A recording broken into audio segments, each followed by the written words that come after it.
KEYC News Now to Go is sponsored by River's Edge Hospital and Clinic. People caring for people. Moments like these make life worth living. River's Edge Hospital and Clinic is your partner in taking control of your own health. Take your steps towards a lasting tomorrow. River's Edge Hospital.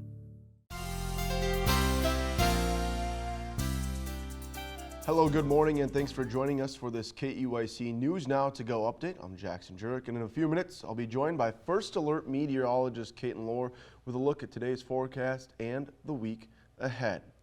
Breaking news this morning, the Vatican has announced the death of Pope Francis.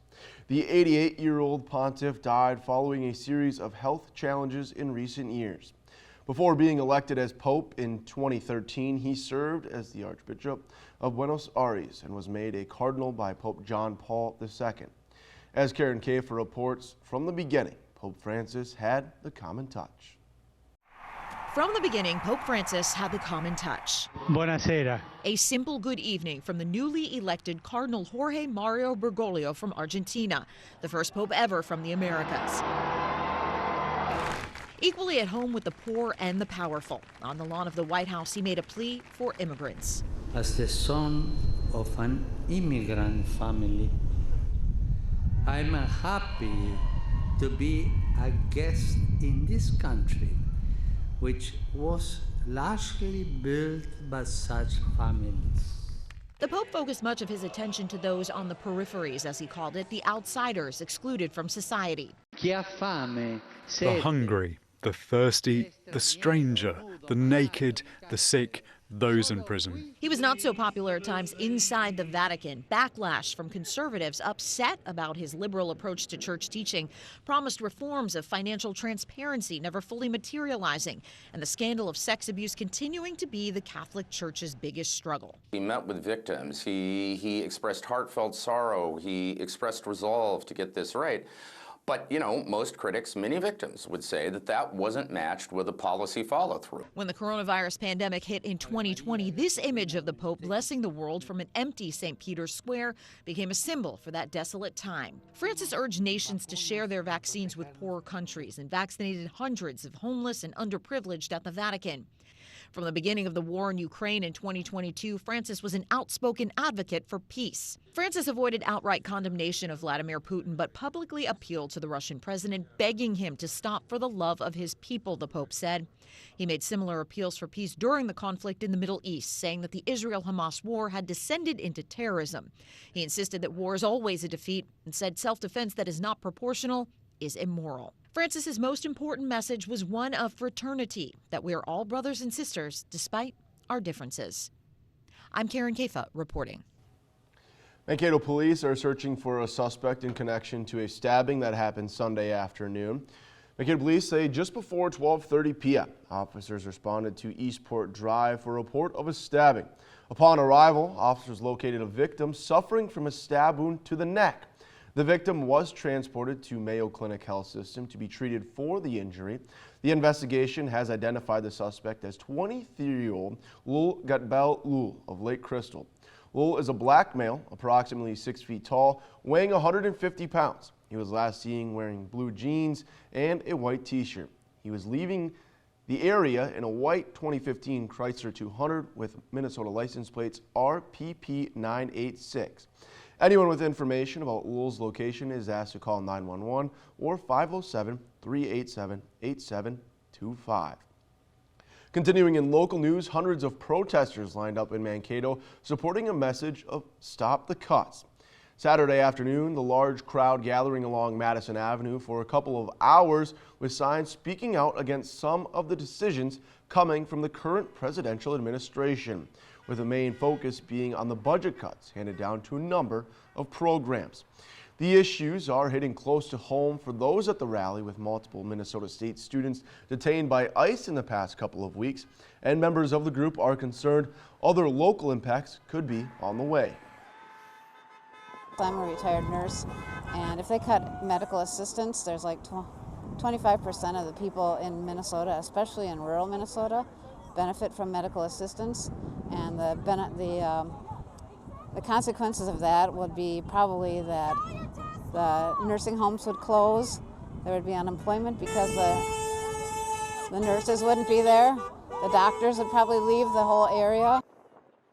The rally this weekend from Indivisible 507 is just the latest from the group. A couple of weeks ago, they organized a rally with a message of hands off, referring to agencies, data, and votes.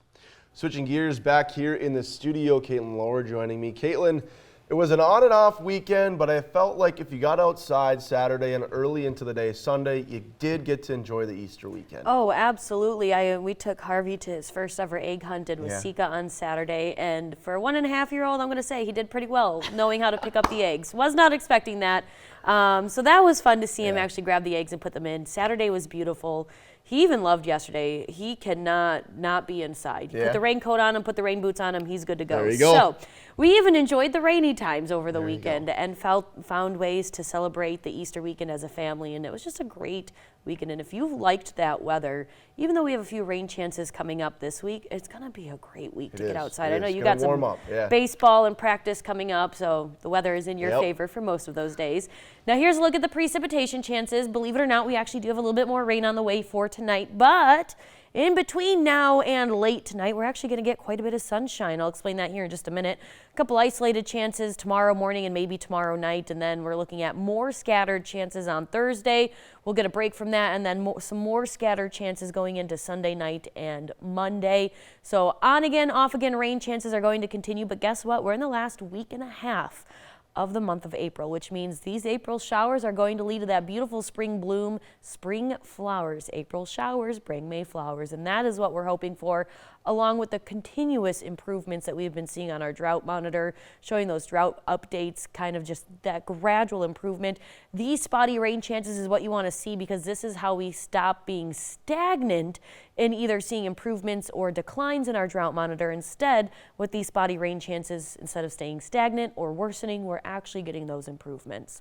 Now, taking a look at the futurecast, by about 12 o'clock this afternoon, take a look at that. Cloud coverage is going to be well out of the area to the east over Wisconsin for the most part, a little bit of the Rochester area and northeastern Iowa. But those of us that are along and west of I-35 going to see a day full of sunshine today.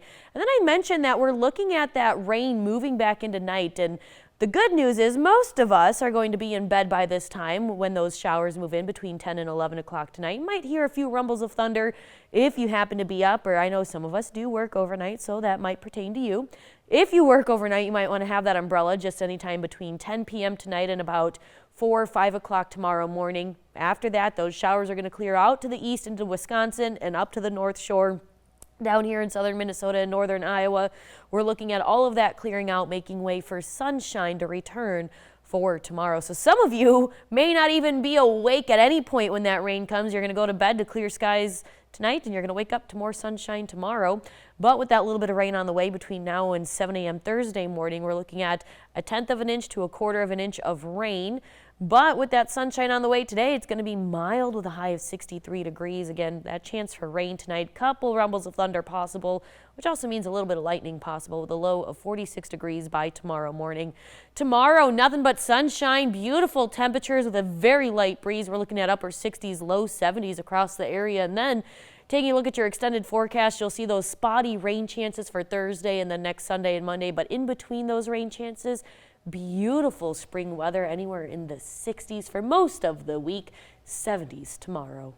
Looks to be gorgeous. No reason to stay inside. It's a great reason to get outside, enjoy some sun, and hopefully those flowers are coming. May is not that far away, which is crazy to say, but that's it's interesting. Yeah, you know, real quick, I want to ask you. We talked about last week. We talked about last week about noticing the grass really green. Yeah. I forgot there's a process as to why. You know how we noticed it last week? Yep. Do you know what we started getting last week? Thunderstorms. Thunderstorms. Okay. Fun fact: the process of lightning, the heat of it, and when it flashes, it doesn't release chemicals. It helps the carbon and the nitrogen, which is the big key. Yeah, there. The nitrogen's huge in the ground. Yep. The nitrogen in the ground, the heat of the lightning and the charges of the lightning activate that nitrogen, which turns the grass green and will start to make the trees green. I learned so something thank today. you to the lightning for the greener grass. Look at that. Well, thank you very much, Caitlyn. We got a quick sports note real quick here. tomorrow marks the second Twins game to be broadcasted on your local TV home for baseball. Fox Mankato is your home to watch the Twins take on the Chicago White Sox at 6:40. KEYC and our parent company, Gray Media, reached an agreement to air 10 Twins games on Tuesday evenings. On top of those games, Fox Mankato will air an additional 5 Saturday matchups.